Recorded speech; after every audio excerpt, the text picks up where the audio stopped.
విజయనగరం జిల్లా పౌరవేదిక అధ్యక్షుడు శ్రీ బి శెట్టి బాబ్జీ గారి ఆధ్వర్యంలో జిల్లా సర్వజన ఆసుపత్రిని మెడికల్ కళాశాలకు తరలించి ప్రస్తుత ఆసుపత్రి స్థలంలో క్యాన్సర్ ఆసుపత్రిని ఏర్పాటు చేయాలని కోరుతూ నిరసన దీక్ష నిర్వహిస్తున్నారు.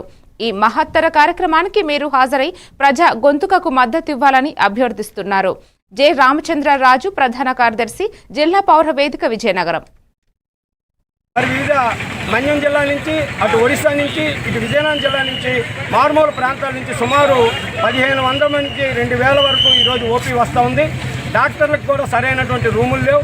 ఒకే రూమ్లో 4-5 డాక్టర్లు ఓపీ చూడవలసి వస్తుంది. రోగులు కూడా ఇబ్బంది పడి ప్రైవేట్ హాస్పిటల్కి రిఫరల్ చేయవలసి వస్తుంది. ప్రభుత్వ ఆసుపత్రుల్లో సక్రమైనటువంటి వైద్యం దొరుకుతుందంటే అన్ని సదుపాయాలు ఉండి కూడా సక్రమైన వైద్యం అందించలేని పరిస్థితి. ఇక మన అదృష్టం జిల్లా పౌరవేదిక ఆధ్వర్యంలో, ప్రజా సంఘాల ఆధ్వర్యంలో మనం చేసినటువంటి పోరాట ఫలితంగా ఎలాంటి మౌలిక వసతులు లేక కనీసం మరుగుదొడ్లు కూడా ఇబ్బంది పడే పరిస్థితులు, మరుగుదొడ్లు కూడా రోగుల యొక్క అటెండర్లు ఇబ్బంది పడే పరిస్థితి. ఈ సీజనల్ వ్యాధులు మలేరియా, టైఫాయిడ్, డెంగ్యూ ఇవి మొదలైన తర్వాత ఒక్కొక్క మంచం మీద 3-4 ఉండే పరిస్థితి.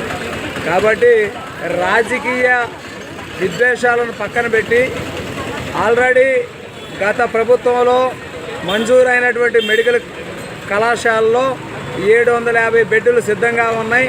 కాబట్టి సిద్ధంగా ఉన్న అన్ని వసతులతో, అన్ని మౌలిక వసతులతో సిద్ధంగా ఉన్నటువంటి ఆ మెడికల్ కళాశాలకు ఈ యొక్క సర్వజన ఆసుపత్రిని షిఫ్ట్ చేసి ఈ యొక్క ఆసుపత్రి ప్లేస్లో క్రిటికల్ హాస్పిటల్ని, అలాగే క్యాన్సర్ హాస్పిటల్ని ఇక్కడ ఏర్పాటు చేయాలని ఈరోజు జీజీహెచ్ ముందు నిరసన కార్యక్రమం ఏర్పాటు చేశారు. దీని యొక్క సారాంశం ఏంటంటే, ఎన్నో పోరాటాలతో, ప్రజా సంఘాలతో అన్నీ కలిసి మెడికల్ కాలేజీని అయితే సాధించుకున్నాం.